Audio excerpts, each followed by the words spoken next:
G'day everyone, welcome to That Other Show. November is just about all packed up and ready to move on to make way for good old December. And the silly season is starting to really kick in. Limber yourself up, get those joints lubricated and start thrusting those hips along to the royalty-free intro music that I've downloaded from the free library on YouTube.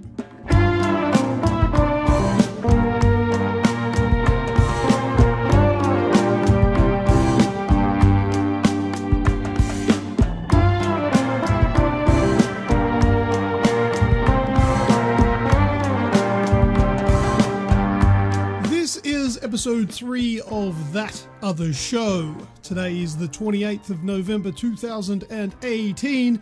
I am your host Lucas, and here with me is a ton of paperwork that I should probably be doing instead of recording this podcast. But anyway, during this show I will be talking about the following. First up, I've got Minecraft Story Mode on Netflix. Yeah, that's a thing. Bethesda is in hot water over Fallout 76, kind of saw that coming. We've got the December 2018 Games with Gold, kind of free games. And also, I finished Red Dead Redemption 2, finally. Then I'll finish up the show with That Other Description, same game that I played in episode 2, the one before this one, if you can't count like I can't sometimes. So, let's get into the Minecraft Story Mode on Netflix. Okay, so believe it or not, Minecraft Story Mode is now available on Netflix, which is a TV series / movie streaming thing where you would normally just watch something. Minecraft Story Mode, if you don't know, is a Telltale Games video game where you would play a Minecraft story, which I don't know because I haven't actually played it because it looks terribly boring and childish to me, but you would control it around and make decisions and all of that. Now what they've actually done is they've taken that Minecraft Story Mode video game, turned it into a TV show where you can still make the decisions through Netflix. Because it's a digital streaming service, you actually have the ability to go in and using either your gamepad, like your controller, or your remote control, or I guess I haven't tried it, but I guess the touchscreen of your smartphone, or your mouse on your PC, wherever you're watching Netflix, you can use your controller to choose out of a couple of decisions which will make the show or the story, Minecraft story, play through kind of similar to actually playing the game. Well, even though this is really cool and that's why I'm reporting on it, I tried watching the first episode and got really bored and only went through sort of half of it because although Telltale Games are a little bit of an interest to me, the Minecraft story, I think it's very, very weighted towards the younger audience. So it's probably pretty cool for kids and maybe massive fans of Minecraft, but I prefer to just play Minecraft and just be creative and lose hours in playing this sort of thing and join up with friends and playing it online and all that. Not really big on playing a story version of it. But some of the really cool things is when I first started watching the first episode, I was thinking, that sounds a lot like Ellie from The Last of Us. And I did a quick IMDb check. And yes, it's Ashley Johnson is one of the voices of one of the characters. And I also heard another familiar voice doing a bit of a narration. And it was Billy West. And for those that don't know who Billy West is, he plays Fry from Futurama. He also does quite a few other characters from Futurama and other characters in other cartoons and things like that, animated series. So it's got some cool voices in there. There's a whole other heap that you'll probably recognize, and it's probably worth looking at if you're a bit of a fan or if you enjoyed the Minecraft story mode. You can play it now on Minecraft. You can play it now on Netflix. That's pretty damn neat. All right, that's all for that one. Let's move on to the next one about Bethesda in hot water over Fallout 76. All right, so in the last episode, I think it was, I made a mention about Bethesda getting absolutely hammered for Fallout 76 being riddled with bugs and lacking a story, no NPCs, disconnections and all that sort of stuff. And it actually looks like there are law firms looking into suing Bethesda for this, because I think there's been a big issue with people wanting refunds, but they're not getting it. I've got a little bit of a thing to read here that I've got from a Game Informer website, and their post there. It says here, the law firm Migliaccio and Rathod, whatever that is, or if I'm saying that correctly, I should say, is currently investigating and soliciting clients for a possible class action lawsuit against Bethesda over Fallout 76. According to the firm's class action page, they're hoping to represent players who bought the game and were unhappy with the quality level of the product from a technical perspective. More to the point, they are alleging that Bethesda is refusing refunds on the product. Now, that's a big issue. It looks like it's gaining a lot of weight with people being really pissed off and trying to get refunds. I do remember seeing a video. I don't know if it was legitimate or if it was like a bit of a piss take or what have you, but I saw a video of a guy, and assuming it was in America, absolutely blowing up in, I think it was a GameStop, about not being able to get a refund on his copy of Fallout 76. So it's running rampant across the internet with people being pissed off at it. Now, Snoogs has done a review, which is over across on the Aussie Gamers Express website. He's going to be doing a video as well. And his thoughts, because I haven't actually played Fallout 76, his thoughts are kind of tame compared to what I've heard. While he says that it's not one of the greatest Fallout games you'll ever play, it's not nearly as bad as all the haters will have you believe. However, if you are having connection issues, constant bugs, crashes, and things like that, which are completely destroying your experience and your game time, I think it would be fair to expect that you would want to request a refund. Because if anything else, any other service or product that you purchase, generally, if it doesn't work, you can refund it or at least exchange it for something else that works. You can't really exchange it for something else that works with a video game. You kind of just have to wait till it's patched, because that's just how it works. They're all exactly the same. A little bit different to having, say, a faulty disc. But like the game itself, if it is broken and people are having a really hard time in playing it and using that product in the way that it was intended, I think that it's fair that you get a bloody refund on it. And I think if Bethesda are refusing refunds on what is seemingly a broken product, I think they're going to have something to answer to here.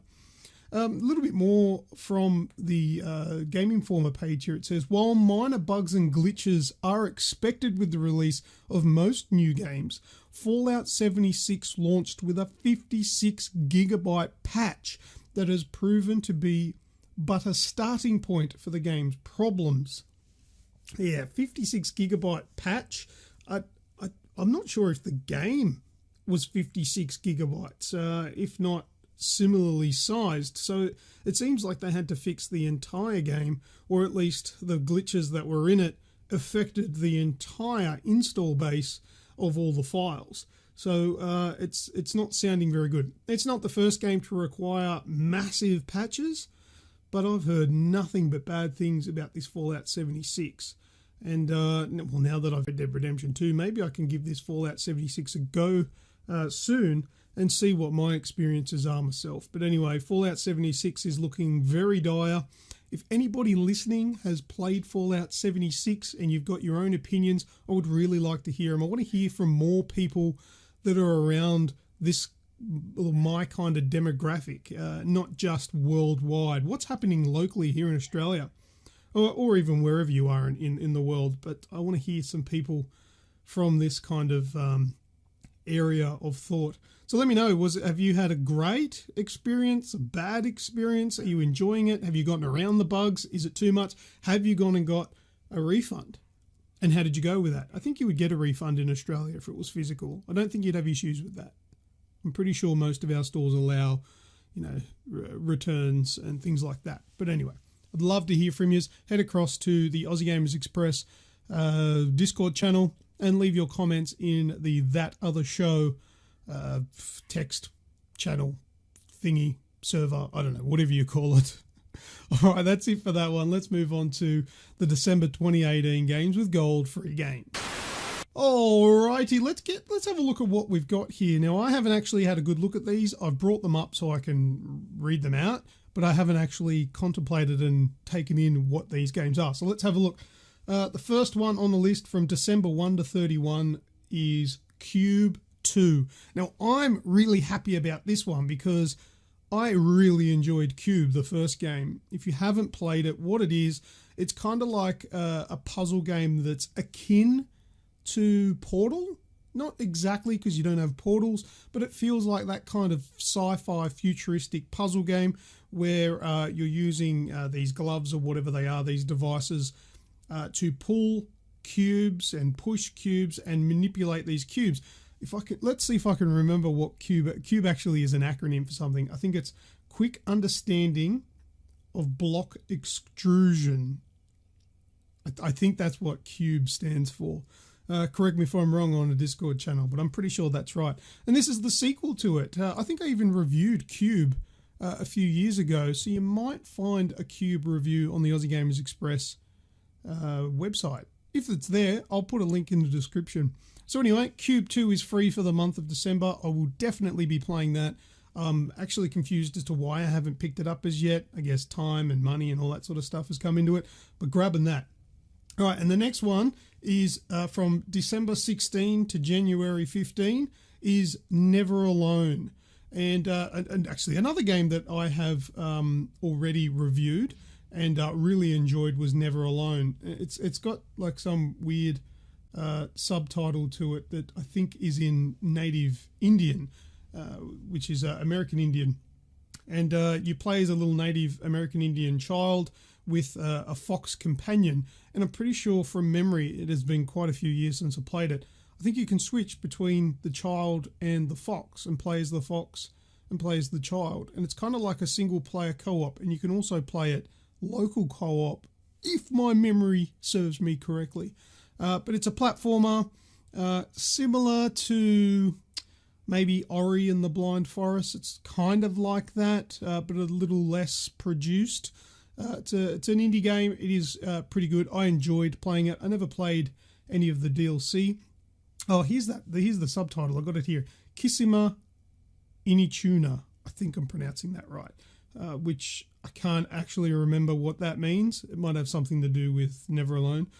But a puzzle platformer with really cool, stunning visuals and a really cool story behind it as well. So I recommend that one. This is two good hits for the Xbox One Games with Gold so far. I'm really happy with it. All right, so the third one is from December 1st to the 15th is Dragon Age 2. Now, I've never really gotten into any of the Dragon Age games, but I know they are pretty popular. And that one it's an Xbox 360 game, but through backwards compatibility available on the Xbox One, as they always are. So Dragon Age 2, I think it's a turn-based combat kind of game, but with real-time stuff in there. I can't really give you too much about that. But anyway, that is in there and is a big game for those that really enjoy it. There's probably a lot of people that do like that stuff that probably has already played it, but it's there anyway. And the fourth one is another one that I actually haven't played. I don't know much about it, so I can't tell you much about it. December 16 to 31 is Mercenaries. What is it? Playground of Destruction. I've not played it. It sounds interesting. It's an Xbox game, like an original Xbox game, which is playable through backwards compatibility on the Xbox One. And, well, it looks like there's 3 people on the front cover and a big explosion behind them. I got no idea what type of game it is. I don't know if it's an FPS. I don't know if it's a platformer. I don't know. I don't know. But I'll give it a look because it's something interesting. But there you go. Those are the Xbox games with gold for December 2018. Just quickly running through them again: Cube 2, Never Alone, Dragon Age 2, and Mercenaries. All right, let's move on to the next one, which is I finished Red Dead Redemption 2. Whoop whoop. Okay, now I have given my opinion on Red Dead Redemption 2 a couple of times. While I'll just quickly reiterate in a short summary, while it is a beautiful game, the best looking thing that I have ever seen, the gameplay is really cool, really fun, not particularly intuitive, but once you get used to it, it's actually really good to play. But the story has been long and dragging, and there was just way too much, it felt like there was way too much filler in between the really interesting action-packed story moments, which sort of brought the overall score down for me. However, I finished it now, and in finishing the game to the end of the main story, this isn't really a spoiler, so relax everyone. There's a 2-part epilogue at the end of Red Dead Redemption 2, similar to what we had with Red Dead Redemption 1. So, and that epilogue probably goes in the vicinity of 6 to 10 hours, depending on how you play it. And I've got to say, the epilogue, part 1 and part 2, had me hooked and more engaged than the entire main game did. And I think that's saying a lot for the direction that Rockstar took for Red Dead Redemption. I'm not saying that Red Dead Redemption 2 story was bad, but I just think that the way it was delivered wasn't very good. But then that epilogue, if you get to the end of Red Dead Redemption 2 and you think, oh, I'm not going to do the epilogue because it's just going to be a couple of little closing things. No, do the epilogues 1 and 2. Do both of them. It is totally worth it. If you're a fan of the original Red Dead Redemption 2 game, there's going to be a lot of fan service in there, packed into this small section at the end of Red Dead Redemption 2. I absolutely adored it. There were moments in there where I was hoping for something particularly to happen, and it did happen. It happened. And my wife was sitting next to me, and she saw me geek out in a massive way, and I felt like the biggest loser ever, but I didn't even care because it was awesome. It is amazing. Finishing Red Dead Redemption 2 really brought it home. It was really exciting. There was a moment that I did weep at. I'm not going to tell you what that moment was for 2 reasons. I don't want to spoil anything. And the second reason, I don't want you to think I'm a loser for weeping at such a moment in the game. But there are a couple of weepy moments through the game, and this is the only one that actually got me emotional and really invested in the game. So I recommend definitely checking out the epilogue of Red Dead Redemption 2. All right, well, that's it for all of that stuff. Let's move into the last part, which is that other description. Okay, so this is the game that we played last in the last episode, where I'm going to read out a description of a video game, and I'm going to omit crucial details that will give away what that game is. If you can work out what that game is, go ahead into our Discord channel, into the That Other Show, and make a comment in there, and I'll let you know if you're correct or not. Be the first, go on, because it's sort of, it'll kind of ruin it, because if you're second, then I'll just say, oh, you copied the first person. If they were right, that is. All right, here it is. This is the description of the game. Tell me what it is. A military science fiction first-person shooter video game franchise created by a massive video game developer. And it's now managed and developed by a subsidiary of another massive video game company.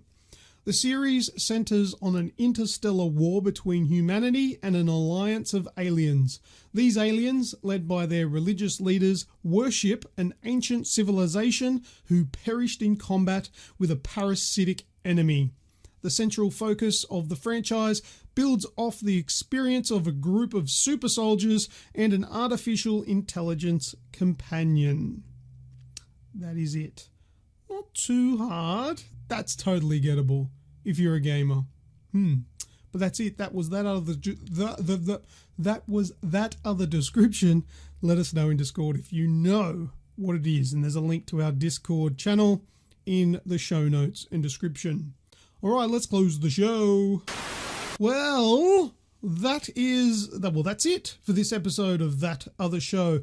If there's not enough content in this show, because it's only like a 20-minute show, then you totally, absolutely, super need to go and check out the Aussie Gamers Express video game podcast, which is hosted by Snigs Rem and Greggio, three really cool, down-to-earth video game enthusiasts that just happen to have normal lives just like you.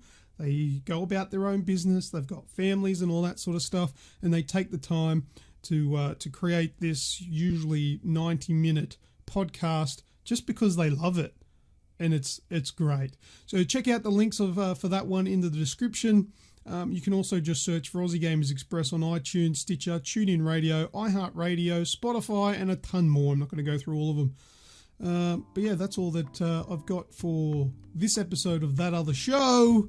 Catch you all next time, whenever the hell that is. Bye-bye!